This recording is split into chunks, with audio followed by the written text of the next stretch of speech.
are you? Hi there, how are you? Doing good. I'm Seth. I'm Valeria Ramos. Nice to meet you. Nice to meet you as well. Go ahead and have a seat. Thank you. Went ahead and grabbed an extra pair of my resume for you just in case. There you are. Thank you. Of course. Alright, well let's get started. Okay. So why are you applying for this job? Well, originally when I saw this job, I was excited to apply because I want to gain more knowledge in the research field. And I believe I can learn a lot more about specific equipments that I already don't know about.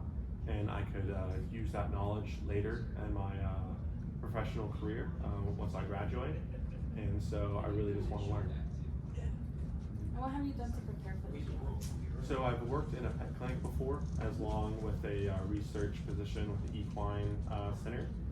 And through those experiences, I've already been introduced to a lot of different testing, such as SNAP tests, blood, serum, heartworm. That's more of the vet clinic side, and also been introduced to through the equine research opportunity, more things such as like the ELISA testing or testing antibodies in the lab, and other more pathogen kind of testing. And I just think those would help me to go ahead and get a good start with y'all. It's good that you've definitely done a lot of testing. What would you say are your strengths? My strengths, I would say that I'm a very thorough person. I like to make sure that my tasks are done to a level that is going to be considered very good work. Even to my standards, I like to try to keep myself to a high standard in order to make sure that the things that I do are not going to be looked at as like, you know, someone that was just doing half the work.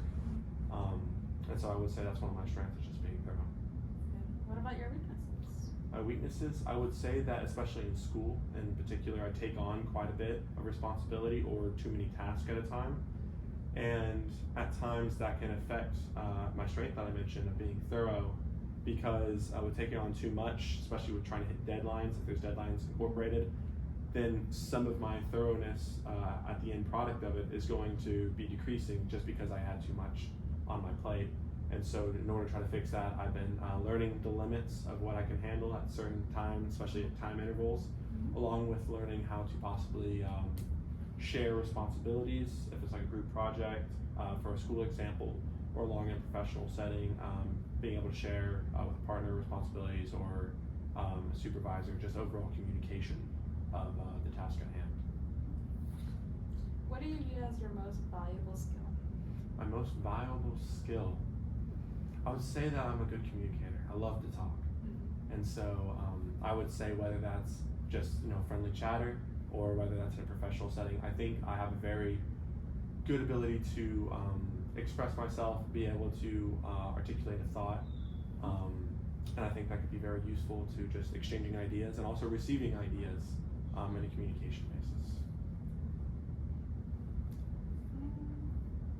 What was one of the biggest problems you faced when you worked at the pet clinic? At the pet clinic, I would say that my biggest challenge that I had was probably just the beginning, because at that time I hadn't worked with animals in a professional setting besides just you know, owning pets or volunteering. And so I actually had to learn a lot of information very quickly, and it sounds silly, learning just how to properly like trim cats and dogs' nails, you know, something that seems just so simple. It actually, it's just funny when you have to be taught it there for the first time, the proper protocol, and a lot of other things along those lines. But I've learned absolutely a lot from there, and I think I overcame that challenge by just absorbing all the information, asking questions, and being able to overcome just being, you know, new to the whole career field. What do you want to get out of your professional life? Out of my professional life, I would say that I would love a good network of people at the end of my professional life.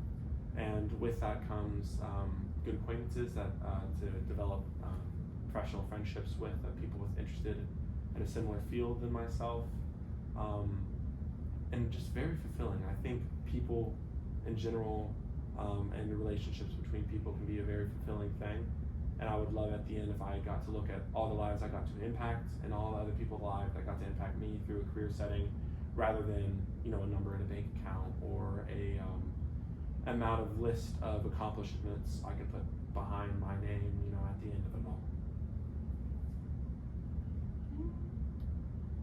How would you handle difficult coworkers? Difficult coworkers. Well, I would say that especially in a professional setting and in life in general, everyone demands a certain amount of respect. I think that people are allowed to disagree, but I don't think people should ever become violent about it or hostile about it, especially in a workplace. So it's understanding that everyone deserves a level of respect, and if respect is given, normally it's reciprocated. So that would be my first approach. And if someone that did not like me in the workplace, was hostile towards me over again, and after we even try to communicate about it, then possibly be able to communicate with the right people that should know about it, especially if it's becoming hostile to myself or someone else. Tell me about a recent problem you overcame. A recent problem. So last semester I applied to one of the student orgs here at Texas A&M, and I did not get in my first time, unfortunately, which is always a crummy feeling, but it always allows you to learn from it. And so this semester I went out again for this cycle, and I actually was able to be accepted, which was a very nice little accomplishment. Thank you, I appreciate that. But I'd say what I learned through overcoming that challenge in particular is the ability to take criticism and use it to showcase that you have learned to other people. What are your short-term goals? Short-term goals. Well, to graduate would be very nice. But I would say just applying to vet school. And if that unfortunately doesn't work out, applying probably just to be a vet technician for now, trying to gain more experience alongside veterinarians to strengthen my application. So I would say that are my goals for the next 1 to 2 years. What about long-term? Long-term, well, hopefully my short-term goals work out, and that would lead into my long-term goals of graduating from veterinary school and hopefully working in mixed animal practice.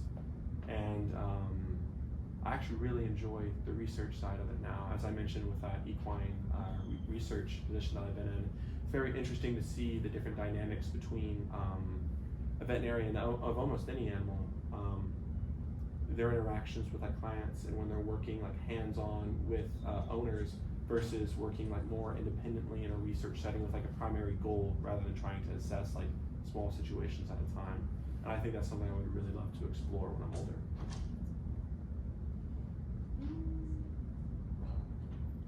How can you help our team? I think I would be a good member of the team since I already do have a decent amount of background with equipment that I'm sure that you have in the lab and that y'all use.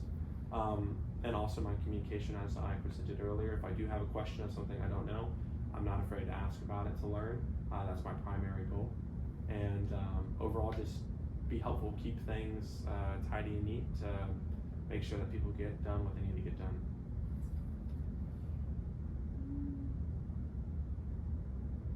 All right, I think that's all the questions we have for you. Do you have any questions for us? Awesome. I do have 2 questions for y'all. What in particular equipment would I be working with primarily, or how diverse would the equipment be? And also, would I be working more independently? I'll be coming in and just be working on it alone, unsupervised, or will there be a supervisor present, or will I be working with someone as well? And those are my questions for you. I appreciate your time so much. It's very nice to meet you. Very nice to meet you as well. We'll get back to you on that. Sounds good. I'm looking forward to hearing from you. Have a good one. You too.